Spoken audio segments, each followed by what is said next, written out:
కొబ్బరికాయ కొట్టేటప్పుడు దాని మీద మూడు కళ్ళలా కనిపించే గుర్తులు ఎప్పుడైనా గమనించారా? అసలు ఆ మూడు కళ్ళకు ఇంత ప్రాధాన్యత ఎందుకు ఇచ్చారు? కొబ్బరికాయను దేవుడికి ఎందుకు సమర్పిస్తారు? మన హిందూ సాంప్రదాయంలో కొబ్బరికాయను శ్రీఫలం అని కూడా పిలుస్తారు. పూజలో కొబ్బరికాయ సమర్పించడం వెనుక ఎంతో ఆధ్యాత్మిక భావనలు ఉన్నాయి. అందులో ముఖ్యంగా కొబ్బరికాయపై కనిపించే మూడు గుర్తులను శివుడి మూడు కళ్ళకు ప్రతీకగా కొందరు భక్తి సాంప్రదాయాల్లో భావిస్తారు. శివుడి మూడో కన్ను అంటే కేవలం కోపం కాదు, జ్ఞానం, వివేకం, అంతర్దృష్టికి ప్రతీకగా కూడా భావిస్తారు.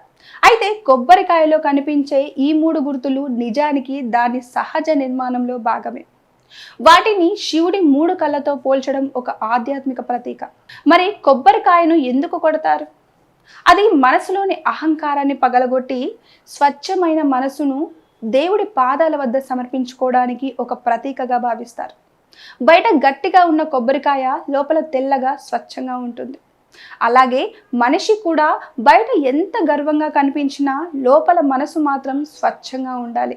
అందుకే కొబ్బరికాయ సమర్పించేటప్పుడు కేవలం కోరిక కోరకుండా, స్వామి నా అహంకారాన్ని తొలగించి నిజాన్ని చూసే జ్ఞానం నాకివ్వు అని ప్రార్థించండి. కొబ్బరికాయలో మూడు కళ్ళని చూస్తే మనకు ఒక విషయం గుర్తుండాలి. దేవుడికి మనం సమర్పించాల్సింది కేవలం కొబ్బరికాయ కాదు, మనలోని అహంకారం. అదే ఈ సాంప్రదాయం ఇచ్చే అందమైన ధర్మ సందేశం.